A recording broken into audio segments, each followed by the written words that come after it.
America तो एक जगत फूफाजी हैं जो बिना बात पे और हर बात पे नाराज हो जाते हैं कि राष्ट्रपति बनने से पहले वे कॉमेडियन थे। मजाक मजाक में इतना बम मारेंगे कि सब धुआं धुआं हो जाएगा। खासकर हमारा इंडियन मीडिया कहता है कि न्यूक्लियर हमला हो सकता, लगेगी आग तो आएंगे कई मकान जलने। यहाँ पे सिर्फ हमारा मकान थोड़ी है। अमेरिका वाले फूफाजी की जबानी।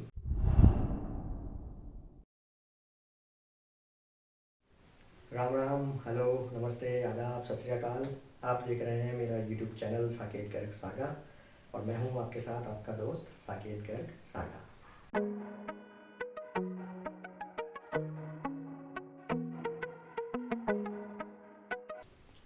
यह पार्ट है मेरी व्लॉग सीरीज बहुत बोलता है साकेत का।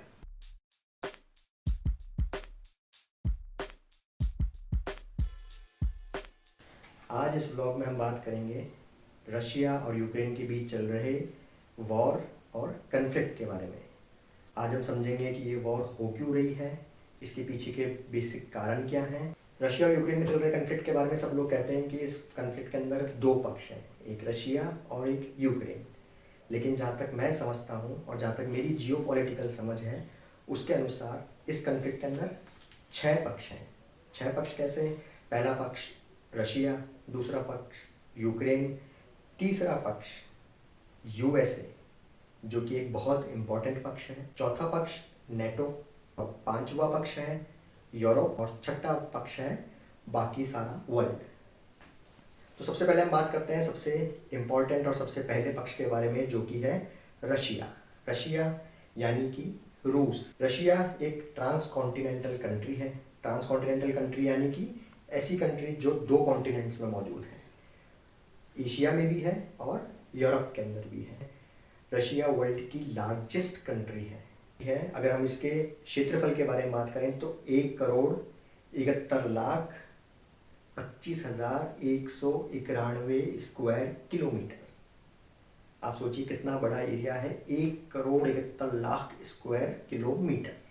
रशिया के अंदर 11 टाइम जोन्स आते हैं। 16 देशों से रशिया की बॉर्डर लगती है। व्लादिमीर पुतिन रशिया के राष्ट्रपति हैं।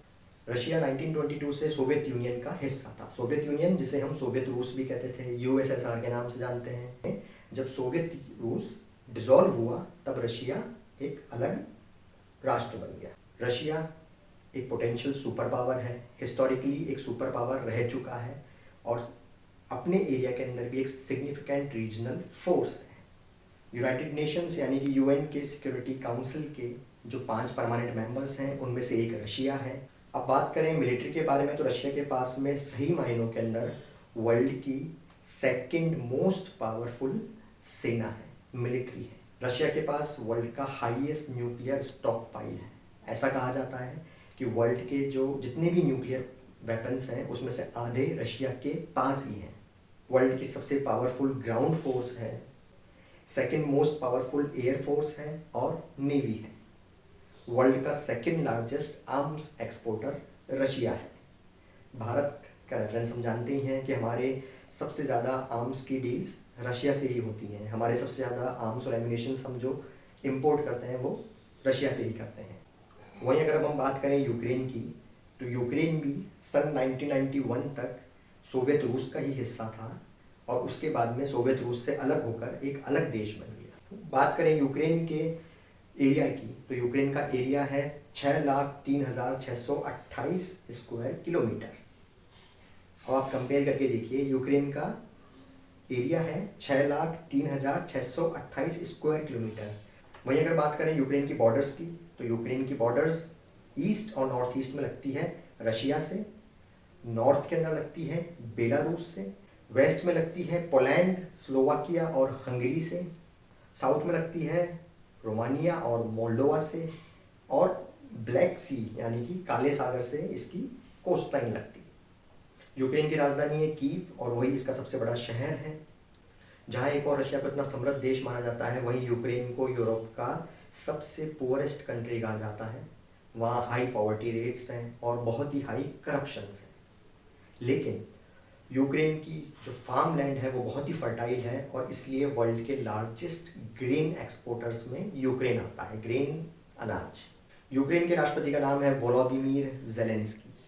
रूस के राष्ट्रपति का नाम है व्लादिमीर पुतिन और यूक्रेन के राष्ट्रपति का नाम है वोलोदिमीर ज़ेलेंस्की। वे 44 साल के हैं और उनके बारे में एक बहुत ही इंटरेस्टिंग बात यह है कि राष्ट्रपति बनने से पहले वे कॉमेडियन थे, मजाक मजाक में। वो एक कॉमेडियन थे और एक्टर थे। उनके खुद का एक प्रोडक्शन हाउस था। उनके प्रोडक्शन हाउस से उन्होंने एक टीवी सीरीज को प्रोड्यूस किया था और उसमें एक्ट किया था जिसका नाम था सर्वेंट ऑफ द पीपल। इस टीवी सीरीज में क्या होता है, बड़ी इंटरेस्टिंग बात है, आप सुनिएगा कि इस टीवी सीरीज में क्या होता है कि भ्रष्टाचार हो रहा होता है यूक्रेन में बहुत ज़्यादा। तो रातों रात व्लादिमीर ज़ेलेंस्की जिस बंदे का रोल प्ले कर रहे थे वो रातों रात वहाँ का राष्ट्रपति बन जाता है। भ्रष्टाचार के बारे में वो आवाज़ उठाता है और वो वहाँ का राष्ट्रपति बन जाता है। यह टीवी सीरीज यूक्रेन में इतनी हिट हुई कि व्लादिमीर ज़ेलेंस्की की लोकप्रियता बेहद बढ़ गई। यूक्रेन में मैंने आपको बताया पहले से ही बहुत भ्रष्टाचार है, तो लोगों को व्लादिमीर ज़ेलेंस्की जो उन्होंने रोल प्ले किया था उसके अंदर एक उम्मीद की किरण दिखी, या हमारी इंडियन फिल्म के कंटेक्स्ट में कहें तो लोगों को उसमें एक नायक दिखा। व्लादिमीर ज़ेलेंस्की ने अपनी एक पार्टी बनाई और उसका भी नाम रखा सर्वेंट ऑफ द पीपल, जो उनके टीवी सीरीज का नाम था। और फिर लैंडस्लाइड विक्ट्री हुई और वो मजाक मजाक करते करते यूक्रेन के राष्ट्रपति बन गए। अब बात करते हैं यूक्रेन से रिलेटेड एक और इंटरेस्टिंग टॉपिक पर, जो है कि जब सोवियत रूस का डिसोल्यूशन हुआ और यूक्रेन सोवियत रूस से अलग होकर एक अलग राष्ट्र बना, उस समय यूक्रेन ने एक ट्रीटी पर साइन किया और यह कहा कि भैया हमारे पास जो न्यूक्लियर वेपन्स हैं, हम हमारे सारे न्यूक्लियर वेपन्स, जो उस समय कहा जाता है कि यूक्रेन के पास वर्ल्ड के 3rd लार्जेस्ट न्यूक्लियर वेपन्स थे। यूक्रेन ने कहा कि हमारे पास जो न्यूक्लियर वेपन्स हैं वो हम सारे न्यूक्लियर वेपन्स रशिया को दे देते हैं ताकि वो उनको डिस्पोज ऑफ कर दे। और हुआ भी यही। 1996 तक आते आते यूक्रेन एक न्यूक्लियर वेपन फ्री कंट्री बन गया। वही बात करें यूक्रेन और रशिया के रिश्तों के बारे में, तो यूक्रेन और रशिया के रिश्ते कभी अच्छे भी रहे हैं तो कभी बहुत बुरे भी रहे हैं। बहुत पुराने समय से इन लोगों के रिश्ते एक अलग ही डगर पर चलते आए हैं। वहीं बात करें प्रेजेंट कंटेक्स्ट में, तो इस लड़ाई की शुरुआत यूक्रेन और रशिया के बीच में फरवरी 2014 से हुई थी, जो आज फरवरी 2022 में इतना बड़ा रूप ले चुकी है कि लोग वर्ल्ड वॉर की बातें कर रहे हैं। जब रशिया ने यूक्रेन के एक पार्ट क्रीमिया पर हमला किया, उस पर कब्जा किया और उसे खुद में मिला लिया। 20 फरवरी 2014 को रशिया ने डिसीजन लिया कि भैया हम क्रीमिया को खुद में मिलाएंगे। 20 फरवरी 2014 और अभी भी वही फरवरी 20 और 2022 चल रही है। 22 और 23 फरवरी को रशिया की सेना क्रीमिया में घुस गई। वही 22-23 तारीख अभी आई। क्रीमिया पर कब्जा किया और वहाँ की पार्लियामेंट पर खुद का झंडा फहरा दिया और क्रीमिया का कनेक्शन यूक्रेन से काट दिया। और मेन लड़ाई जो रशिया और यूक्रेन के बीच में अब हो रही है तब से लेकर, वो हो रही है डॉनबास एरिया को लेकर। उस एरिया को लेकर भी रशिया और यूक्रेन के बीच में कन्फ्लिक्ट चलता रहता है। डॉनबास का ही एरिया है डोनेट्स्क और लुहांस्क, जिनको अभी हाल ही में 2-3 दिन पहले रशिया ने 2 अलग रीजन घोषित कर दिया। डॉनबास में विद्रोह चलता रहता है और वहाँ के लोग कहते हैं कि भैया हमें यूक्रेन से अलग होना है, और वहाँ के जो विद्रोही हैं उनको सपोर्ट करता है रशिया। ये बात हो गई यूक्रेन की। अब यूक्रेन और रशिया के बीच में लड़ाई का हमने एक पॉइंट तो देखा, क्रीमिया, डॉनबास, डोनेट्स्क, लुहांस्क का, ये तो है ही। इसके अलावा एक मेन चीज़ और क्या है, वो है एक और पक्ष जो मैंने आपको बताया था, नेटो। नेटो से पहले हम देखते हैं अमेरिका, जो मैंने आपको बताया था कि तीसरा पक्ष है इन सब में इम्पोर्टेंट। तो अमेरिका, रशिया और यूक्रेन की लड़ाई के बीच में इम्पोर्टेंट पक्ष क्यों है, वो इसलिए है क्योंकि हमारा अमेरिका जगत सरपंच है, या हम कहें तो एक जगत फूफाजी हैं, जो बिना बात पे और हर बात पे नाराज़ हो जाते हैं। आप उनसे पूछें तो भी वो रूस जाते हैं, आप उनसे नहीं पूछें तो भी वो रूस जाते हैं। दुनिया में कहीं भी कोई भी कुछ कर रहा है वो रूस जाएंगे। अब अमेरिका की वेस्टेड इंटरेस्ट क्या है इसके अंदर? एक तो अमेरिका का वेस्टेड इंटरेस्ट ये है कि अमेरिका चाह रहा है कि यूक्रेन जो है वो नेटो का पार्ट बन जाए। नेटो क्या है मैं भी आपको समझाऊंगा। पहला इंटरेस्ट अमेरिका का ये है। दूसरा इंटरेस्ट ये है कि अमेरिका और रशिया के बीच में एक लड़ाई चलती ही रहती है। वर्ल्ड वॉर 2 हुआ, कोल्ड वॉर हुआ, उसके बाद में अब जियो पॉलिटिकल लड़ाई हर रोज़ हर क्षण अमेरिका और रूस के बीच में चलती रहती है। एक और इंटरेस्ट अमेरिका का ये है कि हाल ही में जर्मनी ने रशिया से एक पाइपलाइन बिछाने का काम किया है, जो कि रशिया जर्मनी को नेचुरल गैस प्रोवाइड करेगा। अब अगर जर्मनी नेचुरल गैस अपनी सारी रशिया से लग जाएगा, जो सस्ती पड़ती है, तो वो अमेरिका जो दूर पड़ता है वहाँ से नेचुरल गैस नहीं लेगा, अमेरिका को नुकसान होगा। तो अमेरिका का इंटरेस्ट ये है कि अगर उस एरिया के अंदर कन्फ्लिक्ट होगा तो रशिया से जर्मनी जो है गैस नहीं ले पाएगा, तो वो उसको गैस की निर्भरता किस पे आएगी, अमेरिका के ऊपर, और अमेरिका उसको गैस देगा और मोटे डॉलर्स कमाएगा। वही बात करते हैं हम नेटो की, तो नेटो का फुल फॉर्म है नॉर्थ अटलांटिक ट्रीटी ऑर्गेनाइजेशन। ये एक इंटर गवर्नमेंट मिलिट्री अलायंस है। इंटर गवर्नमेंट मिलिट्री अलायंस, बहुत सारी गवर्नमेंट्स ने मिलकर एक मिलिट्री अलायंस बना रखा है, एक कॉमन मिलिट्री बना रखी है अपनी, उसको वो कहते हैं नेटो। नेटो के अंदर 28 यूरोपियन कंट्रीज हैं और 2 नॉर्थ अमेरिकन कंट्रीज हैं, कनाडा और यूएसए। यूएसए जो है नेटो का सरपंच है। सोवियत रूस से अलग हो चुके कुछ देश भी आज नेटो के पार्ट हैं। और अगर हम नाटो के मेन देशों के बारे में बात करें तो अमेरिका है, यूनाइटेड किंगडम है, टर्की है, कनाडा है, इटली है, फ्रांस है, जर्मनी है, बेल्जियम है, स्पेन है। इस तरह से नाटो 30 देशों का इंटर गवर्नमेंटल मिलिट्री अलायंस है। अब बात करते हैं नाटो के सबसे मेन और सबसे फेमस आर्टिकल के बारे में, जो कि है आर्टिकल 5। नाटो का आर्टिकल 5 क्या कहता है, वो कहता है कि an attack on any member shall be considered as an attack on all. कि भैया आपने हमारे किसी भी मेंबर के ऊपर हमला किया तो वो हम सभी के ऊपर हमला माना जाएगा। अभी जो कन्फ्लिक्ट चल रहा है रशिया और यूक्रेन के बीच में, उसमें रशिया कह रहा है कि यूक्रेन जो है नाटो का पार्ट ना बने। यूक्रेन चाह रहा है कि वो नाटो का पार्ट बने, नाटो चाह रहा है कि यूक्रेन नाटो का पार्ट बने, अमेरिका चाह रहा है कि यूक्रेन नाटो का पार्ट बने। लेकिन रशिया कह रहा है कि भैया आप नाटो के पार्ट ना बने, और नाटो से कह रहा है कि आप यूक्रेन को, पुराने सोवियत रूस के एक देश को नाटो का पार्ट ना बनाएं। वही बात करें अगर रशिया की, तो रशिया नाटो के ईस्टवर्ड एक्सपेंशन के सख्त खिलाफ है। वो कहता है कि भैया यूक्रेन नाटो का पार्ट नहीं बनना चाहिए, क्योंकि अगर यूक्रेन नाटो का पार्ट बनता है तो उससे रशिया की सुरक्षा को खतरा होगा। 2008 में ही पुतिन ने कह दिया था कि अगर यूक्रेन नाटो का पार्ट बनता है और अपनी धरती पर यूएस मिसाइल डिफेंस सिस्टम या यूएस की मिसाइल्स को डिप्लॉय करता है तो हम इतनी मिसाइल मारेंगे कि इलाका धुआं धुआं हो जाएगा। अब अगर बात करें रिसेंट टाइमलाइंस की, तो नवंबर 2021 में ही रशिया ने नाटो से कहा था कि अगर आप यूक्रेन को अपना पार्ट बनाते हैं और अगर यूक्रेन आपका पार्ट बनता है, नाटो का पार्ट बनता है और खुद की धरती के ऊपर आपकी मिसाइल्स को डिप्लॉय कर देता है, तो ये हमारे लिए एक रेड लाइन इशू होगा, यानी कि हमारे लिए एक ये सीरियस इशू होगा। रशिया की चिंता यह है कि अगर यूक्रेन नाटो में शामिल होता है और उसकी धरती के ऊपर किसी भी तरह का मिसाइल सिस्टम या स्ट्राइक सिस्टम नाटो और अमेरिका डिप्लॉय करते हैं, तो वहाँ से कीव यानी कि यूक्रेन से मॉस्को यानी कि रशिया की राजधानी की फ्लाइट दूरी, जो मिसाइल के जाने की दूरी है, वह केवल 7 से 10 मिनट रह जाएगी। रशिया के लिए इतना बड़ा खतरा हो जाएगा।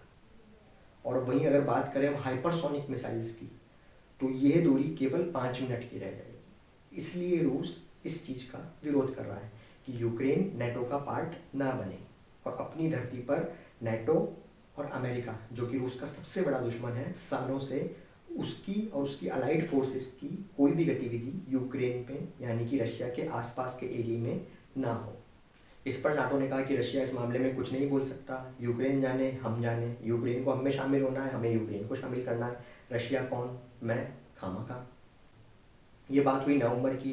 दिसंबर 2021 में रशिया ने फिर अमेरिका से बात करी। अमेरिका को कहा कि भैया जो हमारे पुराने सोवियत रूस के देश हैं, आप उनको नाटो का हिस्सा मत बनाइए और ना ही उन देशों के अंदर अपनी मिलिट्री या अपने एसेट्स को डिप्लॉय कीजिए।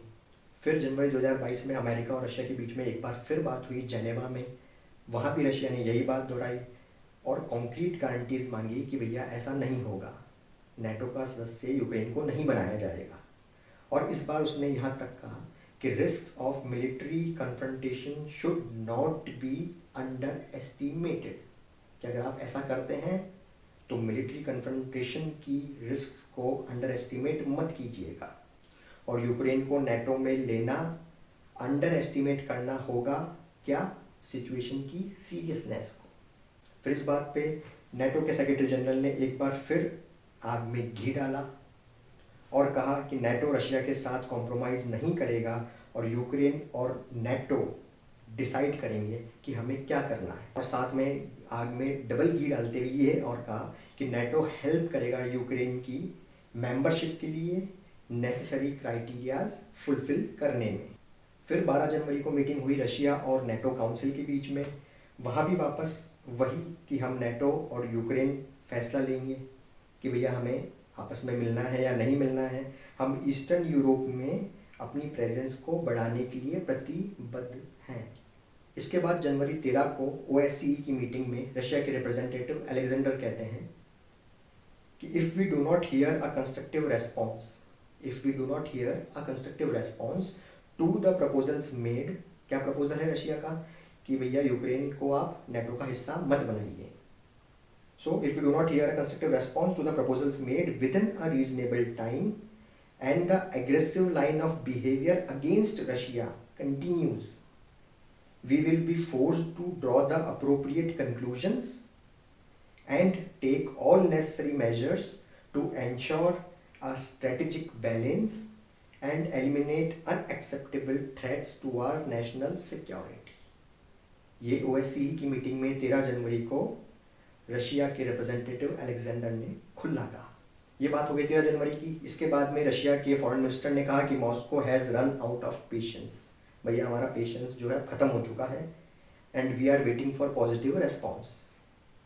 और इसी साथ में रशिया के फॉरेन मिनिस्टर ने नेटो और अमेरिका को 1 वीक का टाइम दिया। और तभी अमेरिका ने कहा कि भैया थ्रेट है रशिया के हमले का यूक्रेन पर। और साथ में ये भी कहा कि रशिया ने अपने 1 लाख से ज़्यादा सैनिक जो हैं यूक्रेन की बॉर्डर पे डिप्लॉय कर दिए हैं। और इसी के अगले दिन अमेरिका ने फिर रशिया को भड़काया, आग में घी डाला और कहा रशिया से कि रशियन अथॉरिटीज़ मस्ट चूज़ कि आपको जाना कहाँ है। The Russian authorities must choose कि आपको जाना कहाँ है और आपको करना क्या है। या तो आप एडिशनल डिप्लोमेसी को चूज़ करो और या फिर in case of further aggressive actions face करो हमारे इकोनॉमिक मेजर्स को। और वो सैंक्शंस 2014 से भी ज़्यादा बड़े होंगे और रशिया की इकोनॉमी को बहुत नुकसान पहुंचाएंगे और ब्ला ब्ला ब्ला। और रशिया वहीं नेटो और अमेरिका से बार बार ये गारंटी मांगता रहा कि यूक्रेन और जॉर्जिया कभी भी नेटो के सदस्य नहीं बनेंगे। वहीं इसके जस्ट बाद अमेरिका के राष्ट्रपति जो बाइडेन और यूक्रेन के राष्ट्रपति वोलोदिमीर ज़ेलेंस्की के बीच में बातचीत हुई, जहां पे बाइडेन ने ज़ेलेंस्की को आश्वस्त किया कि यूएस और उसके allies and partners will respond decisively if Russia further invades Ukraine, कि भैया अगर यूक्रेन पे हमला करता है रशिया तो हम और हमारे साथी हमारी गैंग मिलके आप एक डिसाइसिव एक्शंस लेंगे। और वो डिसाइसिव एक्शंस क्या निकले हमने कल रात को ही देखा। जो बाइडेन आए और उन्होंने इतना भयंकर डिसाइसिव एक्शन लिया कि उन्होंने रशिया के ऊपर सैंक्शंस लगा दिए। मतलब आप एक छोटे से देश जिसके ऊपर रशिया जैसा बड़ा देश हमला कर रहा है, आप उसे आश्वासन दे रहे हैं कि भैया तुम्हारे ऊपर हमला होता है तो हम रेस्पॉन्ड करेंगे डिसाइसिवली। और आपने कैसे डिसाइसिवली रेस्पॉन्ड किया? सैंक्शंस लगाकर। ये है हमारे जगत सरपंच अम्बिका जी। इस बातचीत के जस्ट बाद में यूएस इंटेलिजेंस ने वार्न किया कि रशिया मेजर मिलिट्री हमला कर सकता है यूक्रेन के अंदर जनवरी 2022 में। 19 जनवरी को जो बाइडेन ने सेम यही बात कही और कहा कि अगर रशिया यूक्रेन पर हमला करता है तो यह वर्ल्ड वॉर 2 के बाद मोस्ट कॉन्सिक्वेशनल थिंग होगी। इसके ऊपर 25 जनवरी को यूक्रेन के डिफेंस मिनिस्टर ने कहा कि भैया currently we see no threat of a full scale Russian invasion of Ukraine, कि भैया हमारे को ऐसा कोई थ्रेट नज़र नहीं आ रहा। खुद यूक्रेन के डिफेंस मिनिस्टर ने ये कहा 25 जनवरी को। अभी 26 जनवरी को एक बार फिर आग में घी डालते हुए नेटो ने अपने शिप्स, फाइटर जेट्स और असेट्स भेजे ईस्टर्न यूरोप में। इसके बाद 28 जनवरी को यूक्रेन के राष्ट्रपति वोलोदिमीर ज़ेलेंस्की ने वेस्ट से कहा, अमेरिका वगैरह ये सब जो आग में घी डाल रहे थे इन सब से कहा कि भैया मेरी कंट्री के अंदर पैनिक क्रिएट मत कीजिए रशिया के हमले को लेकर। इससे एक तो मेरी कंट्री में पैनिक क्रिएट हो रहा है, दूसरा मेरी इकोनॉमी को नुकसान हो रहा है। और साथ में ये भी कहा कि कोई बड़ा एस्केलेशन नहीं दिख रहा है यूक्रेन को रशिया को लेकर। वहीं 7 फरवरी को फ्रांस के राष्ट्रपति इमैनुअल मैक्रो और पुतिन मॉस्को के अंदर मिले। 5 घंटे तक लंबी बैठक चली, लेकिन उसके बाद 11 फरवरी को जो बाइडेन के नेशनल सिक्योरिटी एडवाइज़र ने पब्लिकली वार्न किया कि भैया विंटर ओलंपिक जो अभी चाइना में चल रहे हैं उनके ख़त्म होते से ही रूस जो है यूक्रेन पर हमला कर देगा, और अमेरिकन को साथ में वार्न किया कि भैया आप यूक्रेन को छोड़ना शुरू कर दीजिए। इसके बाद फिर यूएस इंटेलिजेंस ने 16 फरवरी की डेट दी कि इस दिन रशिया यूक्रेन के ऊपर हमला कर देगा, मगर 15 फरवरी को रूस ने सबको गच्चा देते हुए यूक्रेन की बॉर्डर से अपने कुछ सैनिकों को पीछे हटा लिया। इससे सबको लगा कि भैया डी एस्केलेशन होने लग गया। 16 फरवरी की डेट दी थी यूएस ने कि भैया हमला कर देगा रशिया यूक्रेन के ऊपर, और यहाँ 15 फरवरी को तो रशिया ने अपने कुछ सैनिकों को यूक्रेन की बॉर्डर से पीछे बुला लिया है। कुछ वीडियोस भी आए जिनमें टैंक्स और सैनिक जाते हुए नजर आए, लेकिन अमेरिका वाले फूफा जी अनकन्विंस्ड नजर आए कि नहीं भैया हमला तो होगा। इसके बाद 20 फरवरी को अभी रशिया ने, हमारे पुतिन अंकल ने अमेरिका से कहा कि भैया डिप्लोमेटिक अटेम्प्ट्स को सेटअप करो यूक्रेन कॉन्फ्लिक्ट को रोकने के लिए, और साथ ही ये भी कहा कि नेटो हथियार भेज रहा है यूक्रेन के अंदर, सोफिस्टिकेटेड वेपनरी और एम्यूनिशंस। और इसके नेक्स्ट डे यानी कि 21 फरवरी को पुतिन अंकल ने एक चाल चली और रशिया ने डोनेट्स्क और लुहांस्क जो कि डॉनबास के एरिया थे यूक्रेन के, उन दोनों को इंडिपेंडेंट रीजन के रूप में यानी कि अलग रीजन के रूप में मान्यता दे दी, ऑफिशियल मान्यता दे दी, और उनका नाम हो गया डोनेट्स्क पीपल्स रिपब्लिक और लुहांस्क पीपल्स रिपब्लिक। मतलब यूक्रेन के 2 एरियाज को रशिया ने ऑफिशियली अलग मान्यता दे दी और एक अलग रीजन घोषित कर दिया, और उसी सेम डे रशिया ने अपने टैंक्स और मिलिट्री को इन दोनों एरियाज में भेजना शुरू कर दिया। इस पर पुतिन अंकल ने कहा कि इन दोनों एरियाज के लोग यूक्रेन से अलग होना चाह रहे थे, उन्होंने हमसे मांग की, वहाँ विद्रोह हो रहा था, इसलिए हमने इनकी मांग को जायज़ ठहराते हुए इन्हें यूक्रेन से अलग 2 रीजन्स, इंडिपेंडेंट रीजन्स घोषित कर दिया है ऑफिशियली। और हम सेना वहाँ इसलिए भेज रहे हैं, अमेरिका वाले फूफा जी की ज़बानी, कि हम सेना वहाँ इसलिए भेज रहे हैं ताकि वहाँ विद्रोह ना हो और शांति कायम हो सके। इसके बाद इस सब बिल्टअप के बाद 23 फरवरी को यूक्रेन के राष्ट्रपति व्लादिमीर ज़ेलेंस्की ने अपने देश यानी कि यूक्रेन में पहली बार सीरियस थ्रेट महसूस किया और 30 दिनों के लिए इमरजेंसी घोषित कर दी। इसके जस्ट बाद रशिया ने क्लेम किया कि भैया यूक्रेन की शेलिंग हुई है। यूक्रेन ने रशिया के ऊपर शेलिंग की है जिसमें उनकी एक बॉर्डर फैसिलिटी तबाह हो गई है, और उन्होंने यूक्रेन से घुसपैठ कर रहे, इन्फिल्ट्रेट कर रहे यूक्रेन के 5 सैनिकों को उड़ा दिया है। इसके जस्ट बाद 24 फरवरी को रशिया ने, पुतिन अंकल ने रशियन आर्म्ड फोर्सेस को यूक्रेन में इन्वेड करने के लिए आदेश दे दिया, और यूक्रेन के ऊपर रशिया का ऑफिशियल हमला शुरू हो गया। इस हमले से हम देख रहे हैं रेगुलर टारगेटेड एयर स्ट्राइक्स हो रही हैं, मिलिट्री बिल्डिंग्स पर हमले हो रहे हैं, एस्टेब्लिशमेंट्स पे हमले हो रहे हैं, कुछ एयरपोर्ट्स पे मिसाइल आने का, एयर बेसिस पर हमले के वीडियोज़ हम देख रहे हैं। इंटरनेशनल मीडिया रिपोर्ट्स के अनुसार 24 फरवरी को पूरे दिन भर पूरे यूक्रेन के अंदर, ना केवल कीव राजधानी के अंदर बल्कि पूरे यूक्रेन के अंदर air red sirens, air strike sirens सुनाई देते रहे कि भैया कभी भी आपके ऊपर एयर हमला हो सकता है, तो आप जाइए और बॉम्ब शेल्टर्स में जाके छुप जाइए। एक और यूक्रेन में जहां बमबारी हो रही है, मिसाइल दागे जा रही हैं, गोले दागे जा रहे हैं, और दूसरी ओर यूक्रेन के ऊपर रूस साइबर अटैक्स कर रहा है। अभी तक की मीडिया रिपोर्ट्स के अनुसार रशिया ने यूक्रेन के कई एरियो पे, कई सिटीज़ पर, कहीं इंपॉर्टेंट स्ट्रेटेजिक बिल्डिंग्स के ऊपर कब्जा कर लिया है, और जिनमें सबसे इंपॉर्टेंट है चेर्नोबिल न्यूक्लियर पावर प्लांट। चलिए इस वॉर की डिटेल्स के बारे में, वॉर की टाइमलाइन के बारे में हम किसी और वीडियो में बात करेंगे। अगर आप चाहते हैं कि मैं इस वॉर की टाइमलाइन के ऊपर भी वीडियो बनाऊं तो आप कमेंट करके मुझे बताइएगा, मैं ज़रूर वीडियो बनाऊंगा। अगर इस वीडियो में वॉर की टाइमलाइन के बारे में बात करेंगे तो ये वीडियो बहुत लंबा हो जाएगा। अब हम एंड करते हुए देखते हैं कि कई लोग कह रहे हैं कि भैया इससे वर्ल्ड वॉर हो जाएगा, रशिया ने जो यूक्रेन के ऊपर इन्वेजन किया है इससे वर्ल्ड वॉर हो जाएगा। लेकिन मैं मानता हूँ कि इस पर वर्ल्ड वॉर जब तक नहीं होगा जब तक रूस जो है किसी नेटो कंट्री को नहीं छेड़ता। वर्ल्ड वॉर क्यों नहीं हो सकता? वो इसलिए नहीं हो सकता कि रूस अभी यूक्रेन के ऊपर ही हमला कर रहा है। अगर यूक्रेन से निकलकर वो किसी नाटो देश को छेड़ता है तब वर्ल्ड वॉर होने की सिचुएशंस कुछ बन सकती हैं। इसी बात को कंफर्म करते हुए कल अमेरिका के राष्ट्रपति ने, जो बाइडेन अंकल ने कल अपनी प्रेस स्पीच के अंदर साफ कहा कि भैया हम यूक्रेन में हमारी सेना को नहीं भेजेंगे, हम यूक्रेन के अंदर हमारी सेना को भेजकर रशिया से नहीं लड़ेंगे, लेकिन हम नाटो के ऊपर हमला होता है तो एक एक इंच जमीन को बचाएंगे। Let me say it again. Our forces are not and will not be engaged in the conflict with Russia in Ukraine. Our forces are not going to Europe to fight in Ukraine, but to defend our NATO allies and reassure those allies in the East. इसका मतलब ये है कि America Ukraine में जाकर Russia के खिलाफ नहीं लड़ेगा। तो अमेरिका और रशिया सीधे तौर पर आमने सामने नहीं होंगे, तो वर्ल्ड वॉर के चांसेस यहाँ बहुत कम हो जाते हैं।